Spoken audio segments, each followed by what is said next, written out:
पुराने समय में एक संत अपने शिष्य के साथ एक गांव में रुके। कुछ दिन में संत की विख्याति आसपास के क्षेत्र में फैल गई। अब उनके प्रवचन सुनने और दर्शन करने के लिए दूर दूर से लोग आने लगे। यह देखकर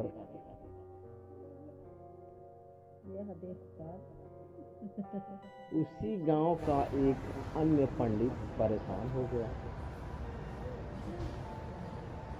उसे लगने लगा कि इस संत की वजह से मेरे भक्त कम हो जाएंगे और मेरा जीवन यापन कैसे चलेगा, मेरा कमाई धमाई सब बंद हो जाएगा।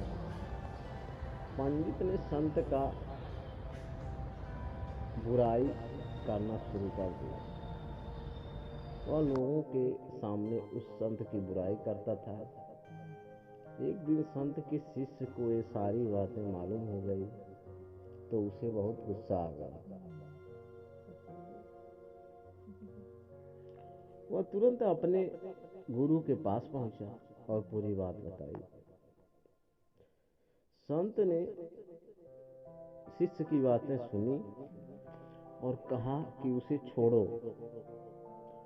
उस पंडित से वाद विवाद करने का कोई लाभ नहीं है। इससे ये सब बातें फैलनी बंद नहीं होगी, इसलिए उसकी बातों पर ध्यान नहीं देना चाहिए। वो बुराई कर रहा है तो उसको करने दीजिए।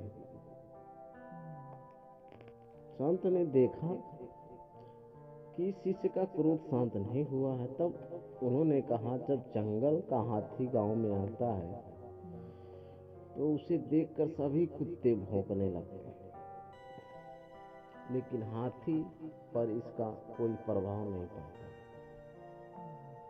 हाथी अपने चाल में चलता रहता है। कुत्ते भौंकते भौंकते थक जाते हैं। इसीलिए हमें भी अपनी बुराई करने वालों के साथ इस तरह पेश आना चाहिए कि हमें सिर्फ अपना ईमानदारी से काम करना चाहिए और सत्य के मार्ग पर आगे बढ़ते रहना चाहिए।